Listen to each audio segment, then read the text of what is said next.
Buenas noches, bienvenidos a una edición más de Charlas de la Noche, Palabras con Imagen, con el internacionalista, periodista y analista Rogelio Ríos Herrán. Y hoy empezamos con una nota de México que destaca el diario Reforma, diciendo que están bajando los golpes contra el narco en el gobierno actual. Firmada por Claudia Guerrero en la Ciudad de México, la nota fechada el día de hoy dice textualmente: en el marco de la estrategia de abrazos no balazos, los golpes asestados por la Secretaría de la Defensa Nacional, Sedena, al narcotráfico han ido a la baja.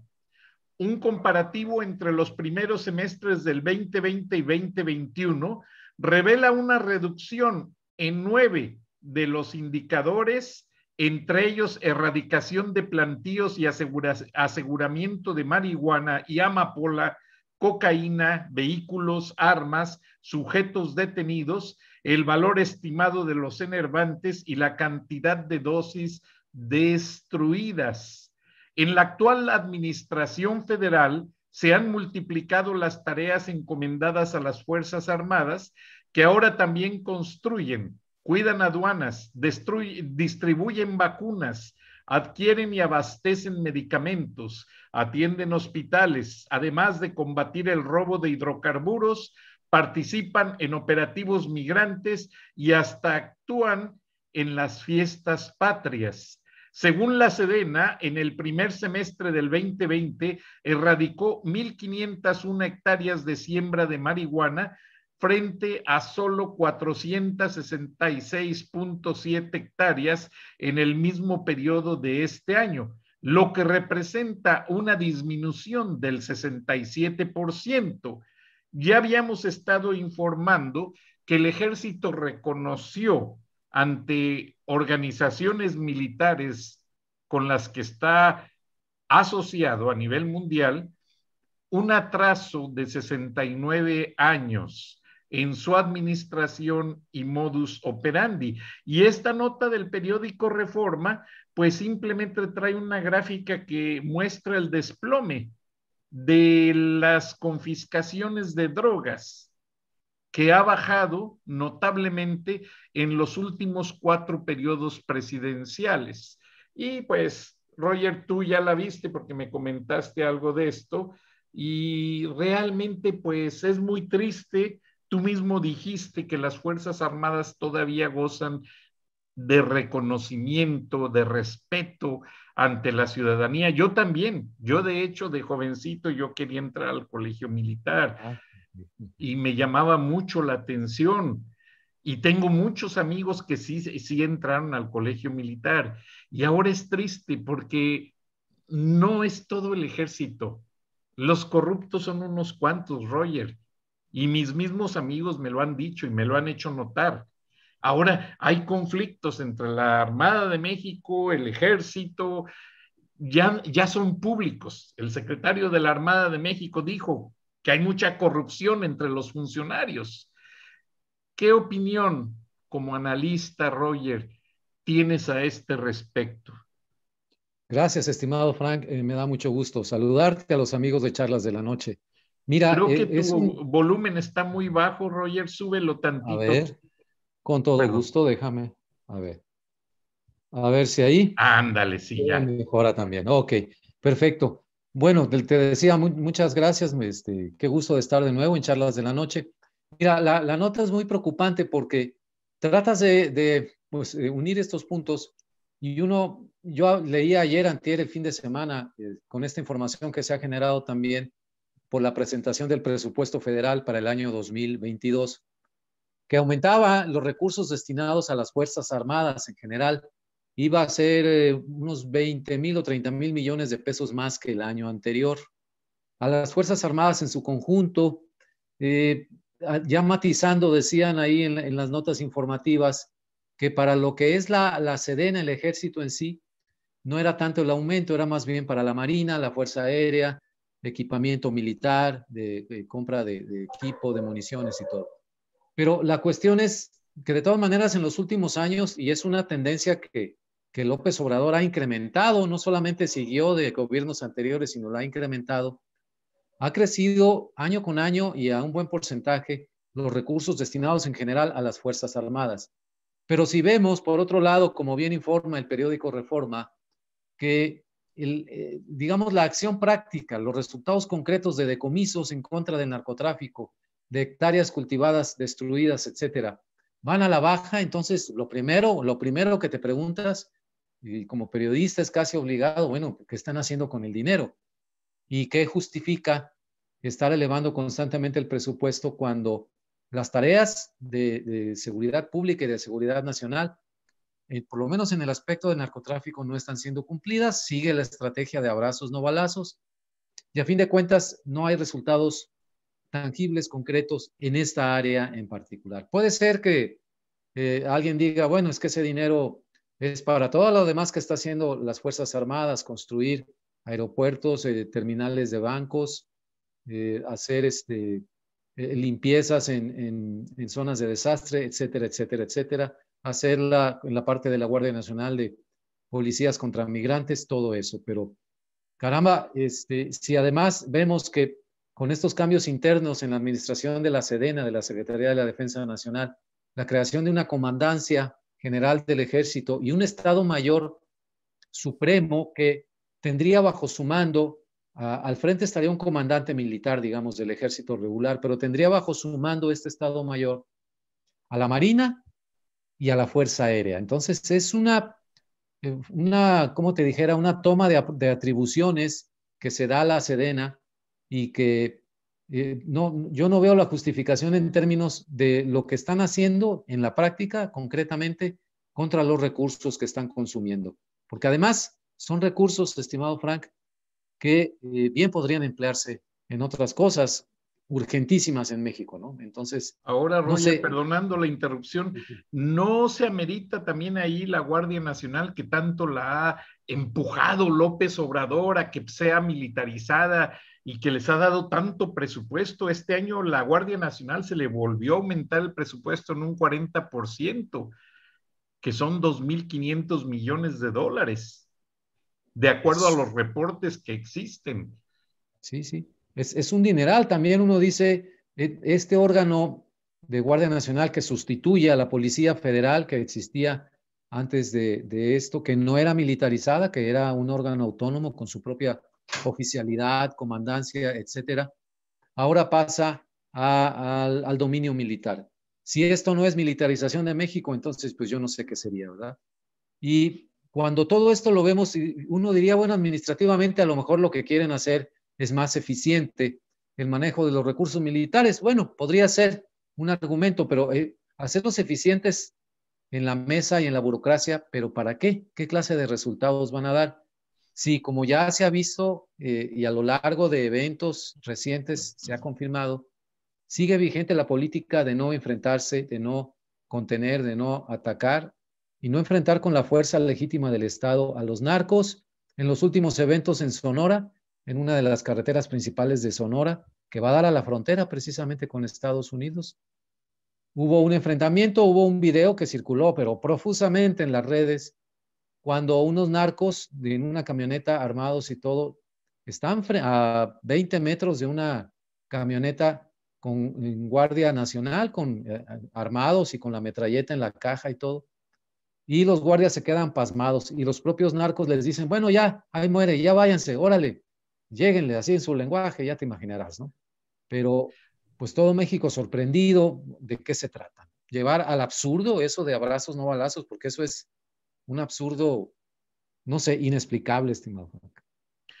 No, y lamentablemente también afecta a ciudadanos americanos, porque ahora que recientemente estuvieron despojando de vehículos en la carretera Monterrey-Laredo, había varios ciudadanos americanos que transitaban y fueron despojados de sus vehículos. Y es uno de los temas que lleva en sus archivos Ken Salazar como nuevo embajador, que posiblemente hoy empieza funciones extraoficialmente porque llegó el sábado en el fin de semana, llegó en una fecha muy simbólica, el 11 de septiembre. Tú has seguido mucho la historia y me has hablado mucho al respecto. Entonces, Por ahí se dice que aparentemente Ken Salazar llegó en avión privado, aparentemente militar, no se sabe cómo llegó Ken Salazar a México, porque sí dio conferencia de prensa inmediatamente, se espera la entrega de sus cartas credenciales, pero hay mucho hermetismo al respecto.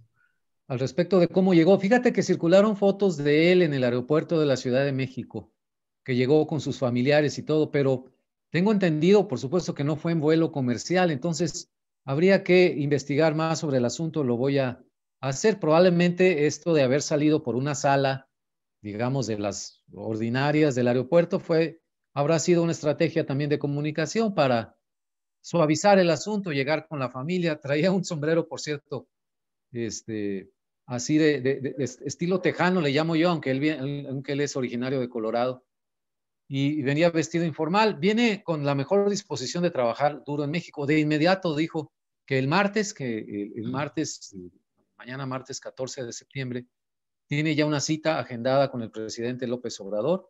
Y como bien dices, yo creo que desde el sábado que llegó, se reunió con el personal de la embajada, seguramente a lo largo del domingo y el lunes, porque la situación no puede esperar. A diferencia del embajador anterior, el señor Christopher Landó, que llegó y todavía anduvo como 2 semanas visitando taquerías y se fue a Xochimilco y a la Basílica de Guadalupe, Ambientándose. ambientándose y subía en sus redes sociales fotos y con su familia y todo. Yo creo que Ken Salazar trae otro estilo directo al punto, business, y porque además, digo, la agenda pendiente entre los dos países no da para andar de paseo en Xochimilco, da para ponerse a trabajar de inmediato.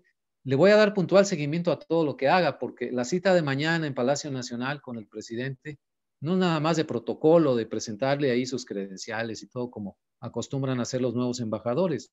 Es una cita de trabajo y el señor viene a hablar de los puntos que le interesan. Después de la reunión la semana pasada en Washington sobre aspectos económicos de la relación bilateral, que estuvieron Marcelo Ebrard y Tatiana Cloutier, los secretarios, ahora lo que va a hacer Ken Salazar es traer este mensaje del presidente Biden de la gran preocupación que hay en Estados Unidos por la situación migratoria en México, por la situación desbordada del narcotráfico, de la seguridad pública que está prácticamente colapsada con el número de homicidios diarios, con regiones del país tomadas por los narcos, carreteras que son inseguras completamente, personas que desaparecen en las carreteras, como bien lo mencionabas, en la autopista entre Monterrey y Nuevo Laredo, que además es una de las espinas dorsales para la entrada de mercancías a México. Nuevo Laredo es la aduana por donde entran más camiones a lo largo de los 3,000 kilómetros de frontera. La zona de Tijuana, el mayor número de cruces de personas, pero en cuanto a carga y camiones, es Nuevo Laredo. Entonces, imagínate la importancia de esta carretera y que esté prácticamente tomada por los cárteles del narcotráfico. Entonces, todo eso trae el señor Salazar en el portafolio. Seguramente lo de mañana en Palacio Nacional, bueno, habrá la foto, por supuesto, para los reporteros, para las fuentes que cubran los medios de comunicación, pero ya empezarán a delinearse los puntos que más le interesan al señor Salazar y que es la encomienda directa del presidente Biden. Desde que estuvo John Gavin como embajador de Estados Unidos en México, tú sabes que los embajadores traen su fuerza de seguridad, que son marinos, en ocasiones coordinados por el servicio secreto, para ciertas cosas de alta seguridad. Y también tienen un cuerpo de seguridad de mexicanos que los cuidan. A John Gavin lo cuidó el hermano de Emilio Islas Rangel, que fue director del Interpol, fue director de la Policía Judicial en Guanajuato. Después Fox le gustó su trabajo, se lo llevó a la Interpol y bueno, hay muchas cosas. Tú sabes, uno como periodista, mucha gente lo llama, lo invitan a una charla y me decía alguno de estos contactos en su momento que desde que Estados Unidos notó ese alto incremento en los carteles, el crecimiento rapidísimo, tanto de violencia como de producción de droga, Estados Unidos ya no se confió de la autoridad mexicana para tener la seguridad. Tú ves que afuera de la embajada hay policías de la Ciudad de México. Y es muy triste decirlo, pero no se confiaban porque a veces resultaban ser halcones. Claro, sí, sí, sí. Halcones que toman fotos, que avisan todo a Palacio y están realmente, en lugar de promover la seguridad diplomática, la están afectando. Entonces, desde John Gavin, que estuvo en los 80s, ¿cuántos embajadores no ha habido en México? Todos siguen ya una norma de seguridad. Y resulta que ahora Ken Salazar llega con una nueva norma de seguridad que ya es a nivel de todas las embajadas. El Departamento de Estado lo implantó desde que sucedieron los problemas en aquel consulado donde estaba Gaddafi, creo, Sí, que mataron sí, a los 4 diplomáticos. sí, sí, sí. Entonces, que a Estados Unidos no le alcanzaron las comunicaciones en un momento rápido, porque se dice que desde Alemania los bombarderos pudieron haber llegado en 20 minutos y salvarlos, Ajá, pero pero no fue así. no fue así y se lamenta mucho. Y como hemos dicho muchas veces, ya después de ahogado el niño, pues Claro. Estados Unidos no tapó el pozo, sino lo que hizo fue entrenar a todo el personal diplomático, y hay muchos reportajes en CBS, ABC. Tienen un centro de entrenamiento para el personal diplomático para saber qué hacer en caso de un ataque terrorista a una embajada. Y pues México, con tanto número de muertos, ya se considera un estado narcoterrorista. Lo quieran o no, lo nieguen, lo traten de maquillar, México es un estado narcoterrorista, y el personal que reporta para Ken Salazar ya va debidamente entrenado. Claro. Entonces, pues fue en Benghazi, me informa aquí Benghazi, un Benghazi, sí, productor, sí, sí, fue así. en Benghazi donde sucedió el ataque y ya fue muy comentado. Y bueno, ya Ahí que murió podemos, por primera vez un embajador de Estados Unidos en servicio. Eso fue lo más trágico, además de parte del personal consular. Y fíjate, Frank, estimado Frank, ahorita me acordé, perdóname que te interrumpa yo también, pero aquí en Monterrey, desde hace ya unos 3 o 4 años, el Consulado General de Estados Unidos en Monterrey, uno de los que mayor número de operaciones diarias hace en cuanto a visas, el número de gente, es un consulado regional. Además, atienden a gente desde Zacatecas, Chihuahua, Durango, Coahuila y Tamaulipas, por supuesto, y me parece que hasta de San Luis Potosí. Bueno, cambiaron la sede, una sede que tenían en el centro de Monterrey, en la Avenida Constitución, la una de las recuerdo. principales avenidas, durante muchos años, y construyeron en la salida rumbo a Santa Catarina. De hecho, está en terrenos del municipio de Santa Catarina, en la zona que se llama Valle Poniente, una zona residencial muy bonita, al lado del Colegio Americano de Monterrey. Prácticamente son vecinos, la barda los divide. Construyeron instalaciones modernas, se ve debidamente resguardadas, y aunque hay afuera vigilancia de la Policía Estatal y de la Policía Federal, pues sabemos que hay vigilancia en ropas de civil de Fuerzas Armadas estadounidenses, por la importancia del consulado, por la importancia de la ubicación que tiene. Perdón, mi perrito aquí, No te preocupes. a opinar. Pero también la Embajada de Estados Unidos en la Ciudad de México cambió la sede. Tengo entendido que ya estaba concluida la construcción de una nueva sede en las Lomas. Ay, perdóname, perdón. No, no te apures. Continúa.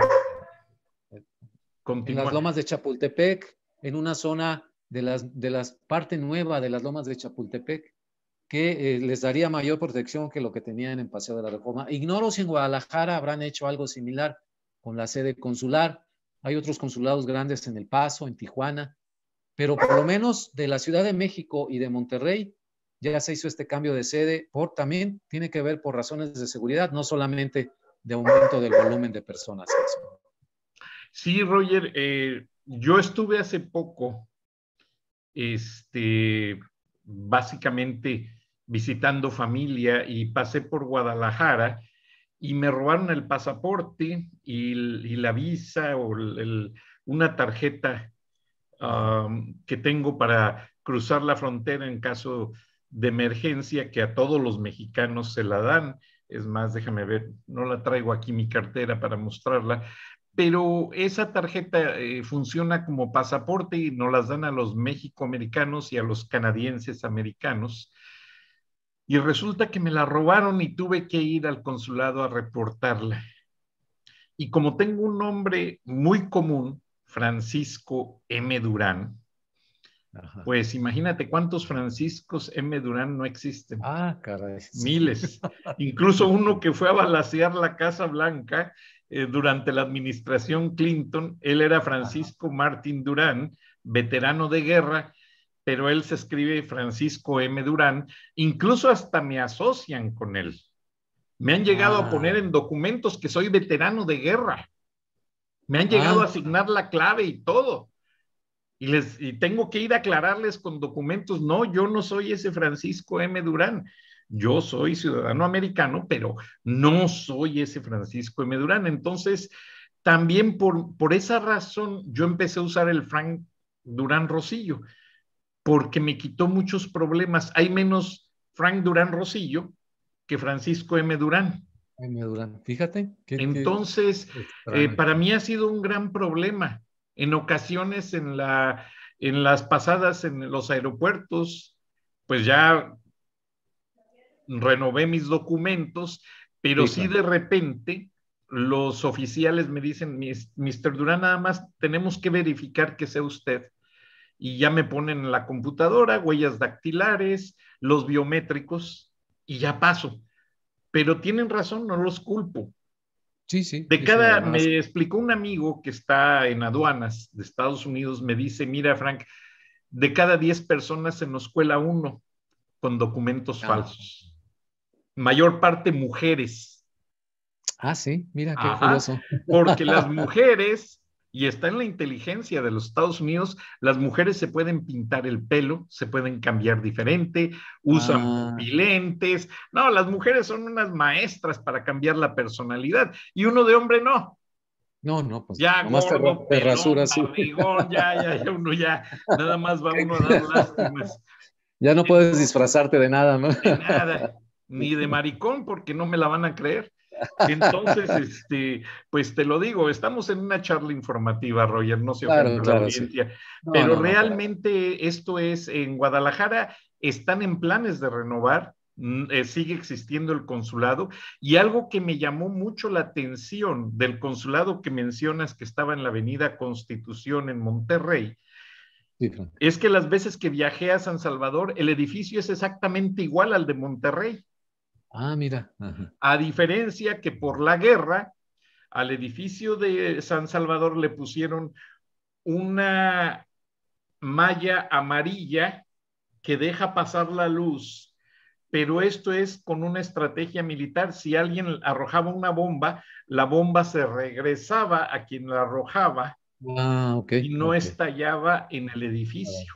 Entonces, le decían los salvadoreños el búnker o el avispero, porque como era color amarillo, pues olvídate. Pero bueno, fueron tantas cosas que de hecho tomé unas fotos para el periódico El Norte y eso me costó la detención de la Seguridad Nacional del Salvador. Y ya después de que me revisaron, me tuvieron unas horas, me confiscaron el rollo, ya me regresaron mi equipo y pude felizmente seguir trabajando. Pero bueno, son cosas, son gajes del oficio y estoy muy acostumbrado a eso. Gracias a Dios, mi Dios y mis padres que están en el cielo con la persona que más amo en el mundo, me cuidan. Pero a mí me ha tocado de todo. Un judicial me sacó la pistola y casi me la dispara. Pero le alcancé a tomar la foto y eso lo detuvo. Pero son muchas cosas, Roger, como tú también tienes tus anécdotas. Pero lo que estamos hablando sobre el personal consular es que ya todos están entrenados y no es el hecho de que quieran o tengan una necedad por declarar a México Estado narcoterrorista como lo trató de hacer Donald Trump, sino que las acciones del narcotráfico ya dan el marco para considerarlo un Estado narcoterrorista. Todos los días muere gente a manos de los narcotraficantes. Entonces, pues es muy duro, es muy triste y pues Estados Unidos tiene que proteger a su personal. Entonces yo me imagino que los nuevos edificios pues tienen mucho, mucho que hacer en cuanto a la seguridad para evitar que el personal sufra algún atentado y pedimos que Dios bendiga no solamente al personal de esas oficinas, a todos los mexicanos. Ya estamos cansados de la violencia. Me decía un amigo americano, oye Frank, ¿por qué no quitas el dedo del renglón sobre los problemas de seguridad? Y le decía yo a este amigo que si lo quito, sería como tolerarlo. Exacto. Y todos los mexicanos, yo vivo en Estados Unidos por muchas razones, acá puse raíces, acá mi familia, mi hijo, todo, pero en ocasiones yo sé que en algún momento de mi vida, no lejano, yo voy a regresar a vivir a México y no quiero que mis hermanos mexicanos, yo tengo toda mi familia en México, sufro como lo sufre tu vecino y tú y todos.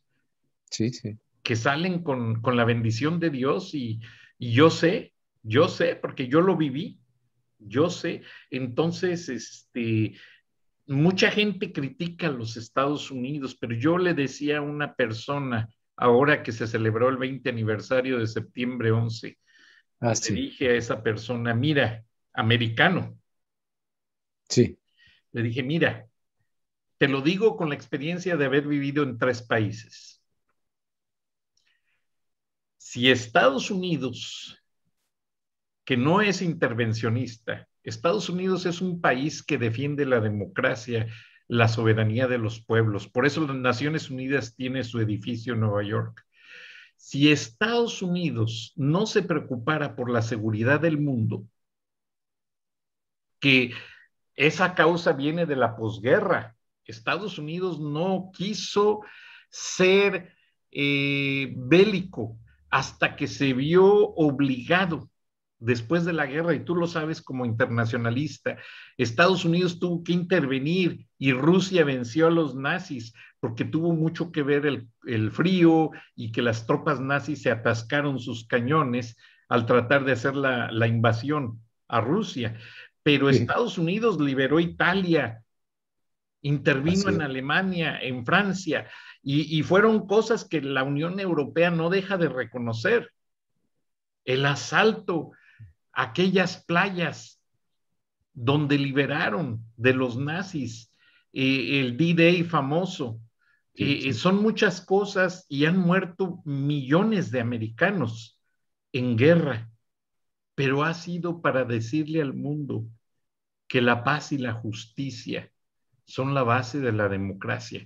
Entonces, como yo le decía a esa persona, imagínate el mundo en manos del Talibán, el mundo Exacto. en manos de Saddam Hussein, Uh-huh. el mundo en manos del coreano que ya fue al doctor, Jin Yong-peng, y ya Sí. se curó, ya le hicieron hasta transfusiones de sangre, no sé si has visto últimamente las imágenes, ya está, bajó como 60 libras, está muy repuestito, ya se ve muy diferente, se cambió el corte de pelo. También, Muchas cosas. Entonces ya empezó, ya reanudó el lanzamiento de misiles.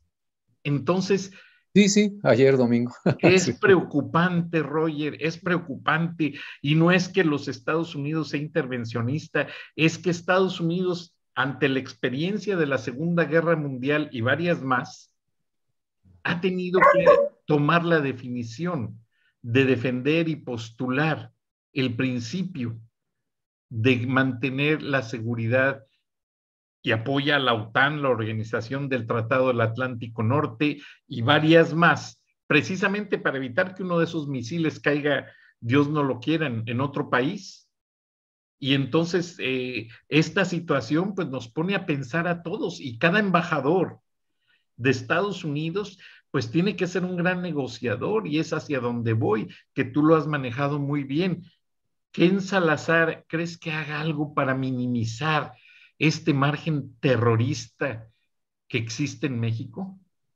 Mira, yo creo que sí, porque además, y sabemos también que los embajadores pues no se gobiernan solos y no van al arbitrio de llegar a un país y hacer más o menos lo que les dé la gana. Llevan un mandato preciso. En el caso de quien sea embajador de Estados Unidos en México, ese mandato incluye siempre la premisa de que todo lo que se haga en la embajada de Estados Unidos en México tiene que ser para defender precisamente los intereses no solamente de Estados Unidos, sino su perímetro de seguridad nacional. Nuestro territorio mexicano hasta el río Suchiate está incluido dentro del área prioritaria para la seguridad nacional de Estados Unidos. Entonces, sobre esa premisa actúan los embajadores y hacen sus funciones, recopilar información, tomar el pulso a la situación del país y hacerles llegar a los gobiernos en turno, al presidente, a los funcionarios, a las cámaras empresariales, a los ciudadanos, hacerles llegar el énfasis en el que ellos quieren poner su recurso, su atención. En este caso, cómo mejorar la seguridad nacional de México. Yo creo, incluso me atrevo a afirmar, a manera de hipótesis, por supuesto, que podríamos empezar a ver a regañadientes del presidente López Obrador, por lo menos un cambio, un matiz en esta postura pues absurda, irracional de abrazos, no balazos, una estrategia que ya ha probado ser completamente fallida, no estoy inventando nada. Si hubiera sido una buena estrategia y en 3 años hubiera cambiado la situación, pues yo mismo le aplaudiría y confesaría mi sorpresa de que una estrategia así haya funcionado, pero no ha funcionado, estimado Frank. Entonces yo no puedo estar aplaudiendo algo que es un evidente fracaso, ni como periodista, ni como ciudadano, ni como mexicano. Entonces, si la presión para hacer un cambio no viene de adentro, entonces si viene de uno de nuestros grandes socios comerciales, que además no solamente actuarían, digamos, en un interés muy limitado, decir, yo defiendo los intereses de Estados Unidos, sino en esta otra visión que tú acabas de dar. Yo defiendo el interés de Estados Unidos definido a su vez, formulado en términos de que la esfera en donde tenga más influencia Estados Unidos y aquellos países y territorios sea una donde prospere la democracia, las instituciones sean firmes, las leyes se aplican. En ese objetivo yo también estoy de acuerdo, esos grandes ideales de la política exterior de Estados Unidos.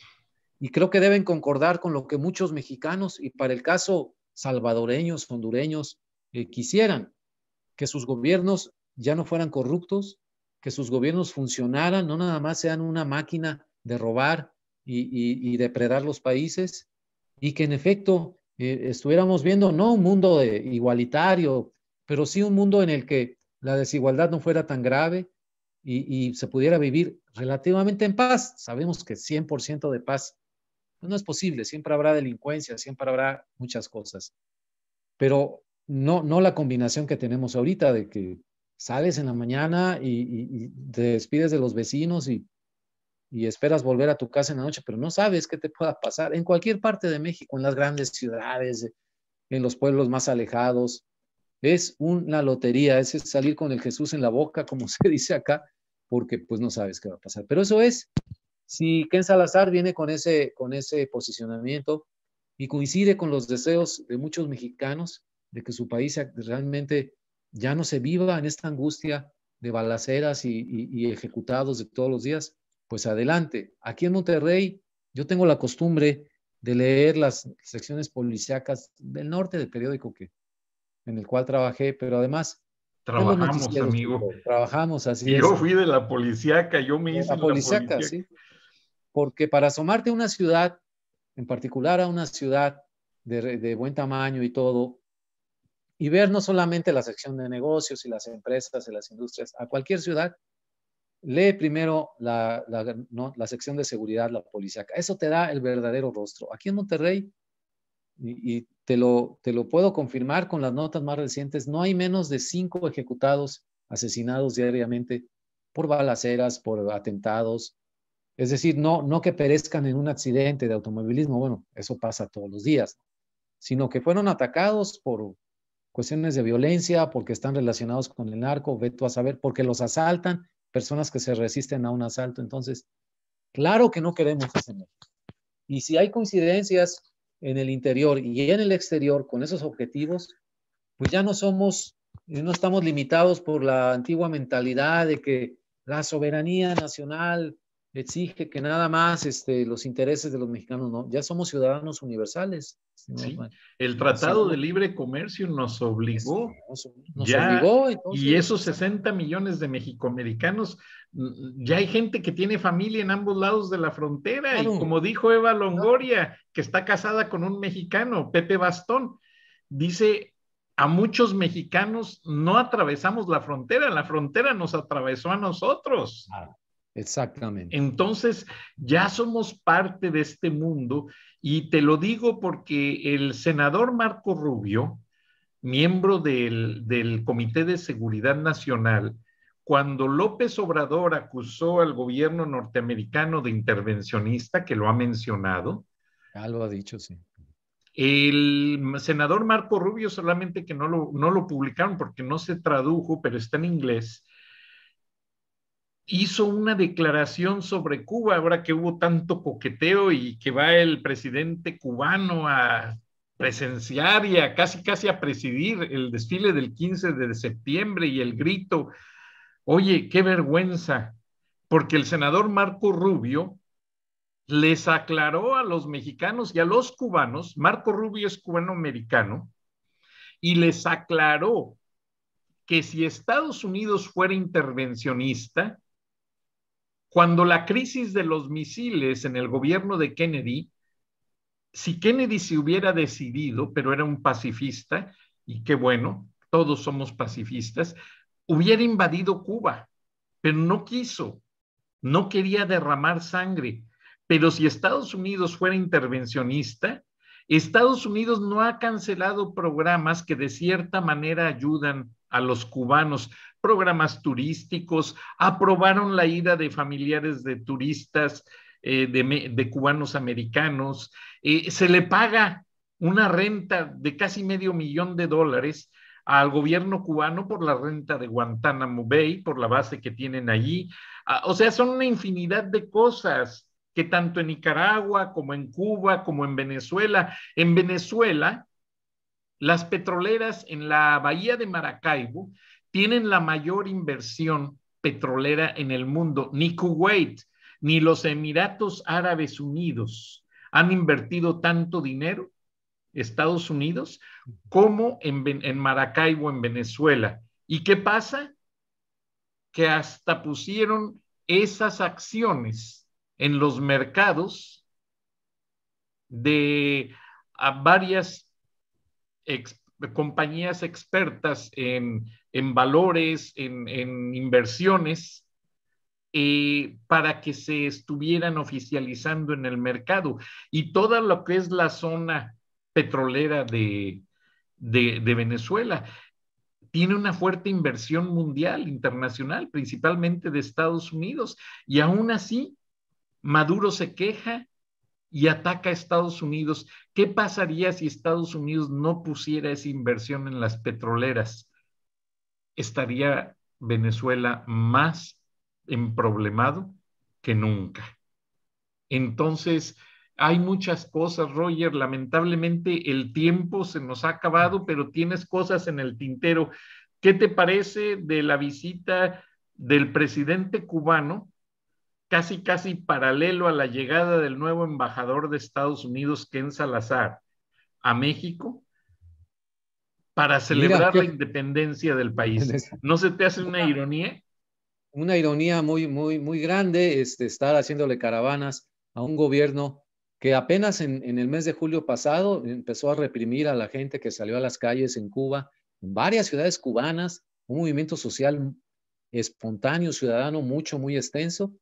Los reprimió a golpes. Este mismo señor Díaz-Canel, su reacción inicial fue denunciar y decir que era un intento de golpe y mandar a la calle hasta el ejército, pedirle a los ciudadanos cubanos que lo apoyaran que salieran a interrumpir las manifestaciones, es decir, llamó a la violencia abiertamente.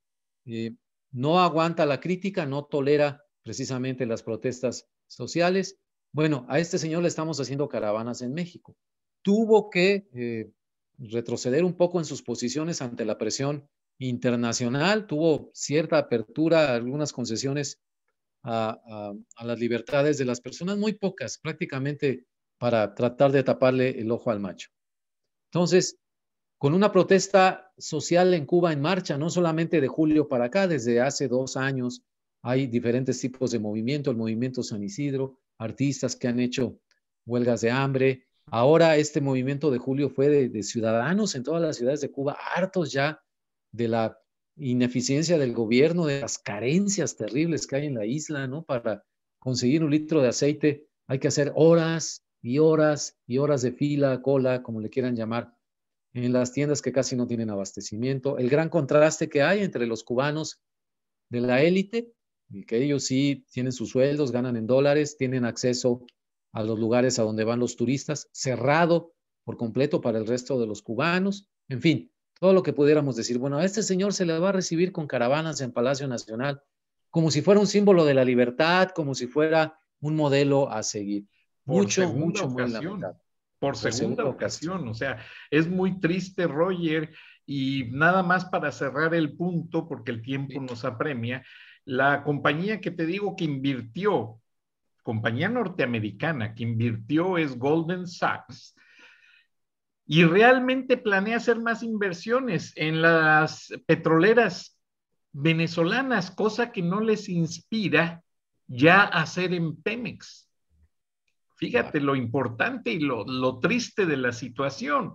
Ahora, la situación del presidente cubano se sostuvo en el poder porque lo dijo Marco Rubio, el senador, que el presidente cubano se sostuvo gracias a la ayuda de López Obrador, que mandó casi 7,000 toneladas de alimentos no perecederos, de todo, más vacunas, todo, y por ahí se rumora mucho en las redes sociales que en esos barcos y esos aviones que hicieron muchos viajes, iban porros, iban grupos de choque militarizados para ayudar a sostener al gobierno cubano. Y no lo digo yo, hay videos de los camiones llegando con los tipos vestidos de civil, pero sí tienen una formación física que se ve que son militares. Entonces, es muy triste, Rogelio, Sí. todo lo que sucede, pero con esto dejamos un mensaje, Rogelio. Así es. Además, déjame nada más concluir.